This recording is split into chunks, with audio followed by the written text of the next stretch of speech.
Good day, good people, and welcome back to my YouTube channel. Please subscribe, please like my content, comment, and share. Thank you very much for your love and for your support. Let's get right into today's news. Kifilwe Chwene, who is Smash Afrika's wife and the famous Rami Chwene's second daughter, has finally shared a side of the story regarding a broken marriage. Kifilwe wrote on her Instagram about the toxic and abusive relationship she shared with Smash Afrika. She wrote, "Till death do us part," and she laughed. "Surely we can joke a little since it's my anniversary, no? Okay, let's be serious. When I was being abused, I was faced with a decision whether to remain in the marriage, possibly at the risk of my life or harm to my child. This decision was particularly difficult because I was worried I was disobeying God by ending my marriage. God designed marriage to be a covenantal relationship through which spouses could experience companionship, physical relationship, respect, love, and caring. On the contrary, abuse, adultery, and neglect are condemned by the scripture and can break the marriage covenant. When this happens, divorce is permitted due to the hard-heartedness of the abuser and as a legal protection for the abused. Nevertheless, in the face of abuse, divorce is a complex decision that requires physical, spiritual, and emotional support. This provides an opportunity for the body of Christ to execute effective church discipline, educate clergy and congregations about abuse, accept ministries of reconciliation and advocacy, provide safety for abused women and their children, and offer Christian counseling that reflects a biblical view of abuse within marriage. Kifilwe sarcastically mocked her marriage with Smash Afrika on their wedding anniversary, and she recalled all the heartbreaks she had whilst she was still in that marriage. Kifilwe and Smash Afrika tied the knot in 2020, and 3 months into the marriage, problems started. And by 2021, there were speculations that their marriage was over, mostly because of Smash's cheating ways, amongst other things. A close source to the couple revealed that Smash Afrika was allegedly abusive emotionally, psychologically, and he was manipulative and often hurt Kifilwe by gaslighting her. But the final straw in the collapse of their marriage was when Kifilwe found a love letter from the sensational singer Ntsiki, professing a love for Kifilwe's husband. The letter contained the following contents. "This box represents a commitment to loving you ravishingly and holding communication honest, transparent, in high regard between us. As you know, I shut down in my previous relationships. I want you to know that I tend to fill this box with reflections, questions, offerings about us, you and me." Kifilwe claims that she also found pictures of Afrika and Ntsiki kissing. She then confronted him with this evidence, and her husband actually agreed to the affair and told her that Ntsiki was his piece, unlike her, who's always nagging. Yo, hectic, ne? It is said that Smash Afrika later apologized to his wife for hurting her.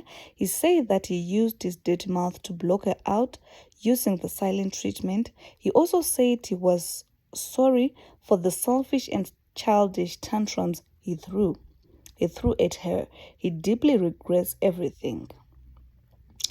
Ntsiki, however, denied ever being smashed by Smash Afrika, saying that people should leave her alone. She's busy writing songs to encourage and to uplift. That is her only purpose in this life. Hey, love is definitely a scam nowadays. So, tell me, ladies and gentlemen, what do you think about this whole situation about Ntsiki and Smash Afrika? Love is definitely a scam these days. It seems it is made in China. It can only last for a short while. That is what I think. Tell me what you think in the comment section down below. Moving on to another story, which is heartbreaking and relationship related. Ntsiki Mazwai has questioned the inconclusive investigations of Nelly Tembe's death, throwing shade at the police and the fiancé, aka.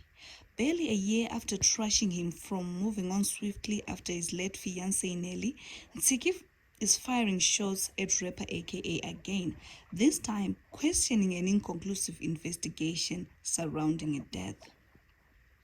The controversial media personality took to a Twitter account to remind South Africans about Tembe's tragic death in 2021, allegedly from a suicide attempt.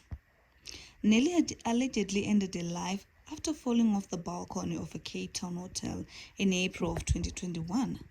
Without mentioning AKA's name, Ntsiki Mazwai revisited Nelly Tembe's death and the sequence of events that led up to it. She tweeted of an image from a viral video of AKA breaking down a hotel room door. It's so deep how we've moved on from these gruesome pictures of the video that was deleted while with the police, just like the missing police docket. Ntsiki Mazwai previously voiced her thoughts on how she felt about the rapper moving on 6 months after his fiance's death. She said, at the funeral, Nelly's siblings had to walk behind the Forbes family. Barely 6 months had passed, and how quickly their little sister was replaced after they couldn't walk besides a coffin. This is so deeply disturbing for me. I have siblings. I remember how I found that moment incredibly wrong. Ego was placed over genuine love. I will remember Nelly Tembe. I will never forget her. One day, someone needs to explain why the family said Nelly did not commit suicide. According to police reports, 22-year-old Nelly Tembe fell to her death on 11 April from her hotel balcony located on the corners of Loop and Bloom Street in Cape Town city centre. However, in an interview with Bali the TV in May, aka claimed that his partner had reportedly struggled with depression and attempted suicide on multiple occasions. Speaking to journalists, aka claimed that the couple had a heated argument moments before her death, and aka decided to take a breather break in the bathroom. And when he came back, she had already jumped out of the balcony. At her funeral, Nelly Tembe's father rubbished claims that his daughter had taken her own life. He said during the live stream event, I cannot let an unfortunate narrative go unchallenged that my daughter was chronically suicidal person or had suicidal tendencies. All I can say is that until she turned 21, Anele wouldn't consider taking her own life as a solution. Not a single member of my family. Anele's family would have ever associated Anele with suicide. Anele loved herself so much, she wanted to live more rather than less. As Anele's father, I hereby state categorically that Anele was neither suicidal nor did she commit suicide.